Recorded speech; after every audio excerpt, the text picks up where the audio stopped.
Pourquoi est-ce qu'on est parfois autant attiré par ce qui nous échappe? Et le plus étrange, c'est qu'on se rend pas forcément compte qu'on le fait. Souvent, on ne réalise certaines choses dans notre comportement que lorsque on les vit nous-mêmes. Je pense qu'il y a une part de notre cerveau là-dedans, quand quelque chose nous paraît difficile à obtenir, notre cerveau peut le percevoir comme quelque chose qu'on désire davantage. Un peu comme un jeu, vous voyez, plus c'est difficile à atteindre, plus on a envie de gagner. Et cette envie, ça peut devenir une sorte de récompense. Alors on veut attirer son attention, comprendre cette personne, réussir à se rapprocher de lui ou d'elle. Et parfois, on va beaucoup plus loin qu'on ne l'aurait fait avec quelqu'un qui était simplement là. Mais est-ce qu'on désire vraiment cette personne, ou est-ce qu'on désire surtout le fait de réussir à l'obtenir? Est-ce que parfois, ce qui nous attire, c'est justement cette distance? Une personne inaccessible peut paraître plus mystérieuse, plus difficile à comprendre, presque comme si elle avait quelque chose que les autres n'ont pas. Et forcément, quand quelqu'un nous donne peu d'attention, on peut avoir envie d'en obtenir davantage. On peut même finir par confondre le manque d'attention avec de l'intérêt. On se demande pourquoi cette personne ne nous parle pas, pourquoi elle ne répond pas comme avant, ce qu'on pourrait faire pour qu'elle s'intéresse davantage à nous, alors qu'une personne qui est simplement présente, qui nous parle et qui nous apprécie sincèrement, peut nous paraître beaucoup moins captivante. Pourtant, être accessible ne rend pas quelqu'un moins intéressant. Et c'est là que ça peut poser problème. Parce qu'à force de penser à quelqu'un, d'attendre son attention, d'essayer de comprendre ce qu'il pense, cette personne peut finir par prendre énormément de place dans notre tête.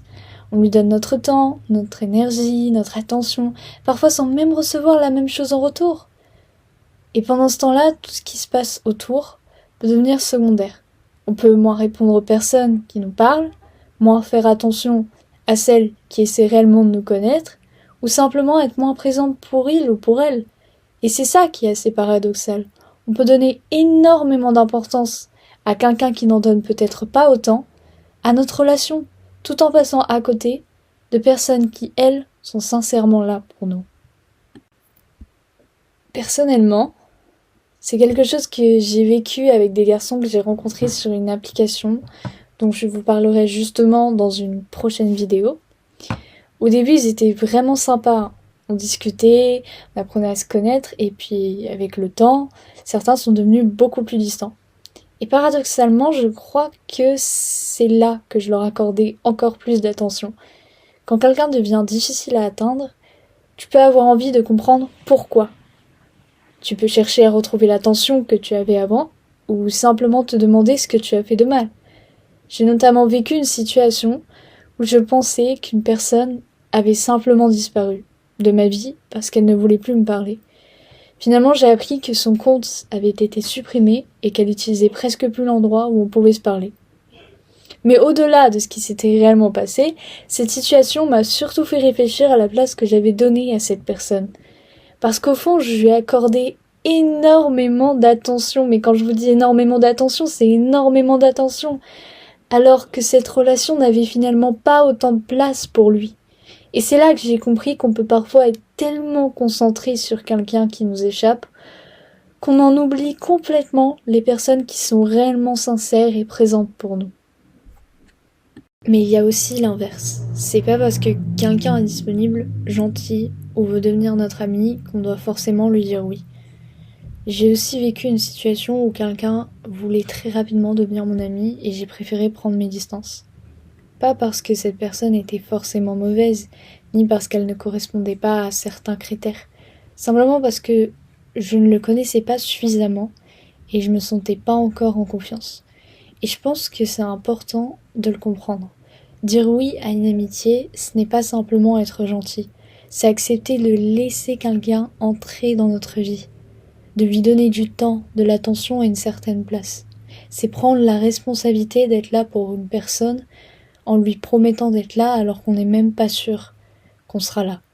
Donc si tu te sens pas prêt à faire ça, tu as parfaitement le droit de dire non.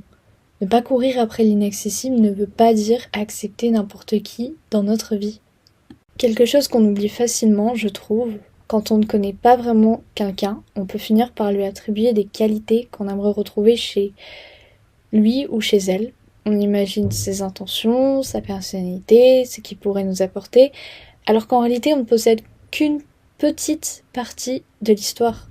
Et plus une personne reste difficile à atteindre, plus notre imagination peut prendre le relais. Au final, on peut parfois être attaché à une possibilité plutôt qu'à une personne réelle. Et je trouve que c'est une distinction importante à faire. Est-ce que cette personne me plaît pour ce qu'elle est réellement ou pour ce que j'imagine qu'elle pourrait être? Et donc, ce que je veux que vous reteniez pour terminer cette vidéo, on ne choisit pas toujours ce qui nous attire, et on ne contrôle pas forcément les personnes qui nous donnent envie d'aller vers il ou vers elle.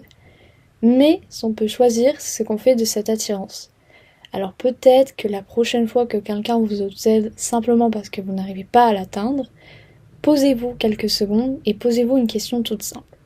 Est-ce que je veux vraiment cette personne ou est-ce que je veux simplement ce que je ne peux pas avoir ?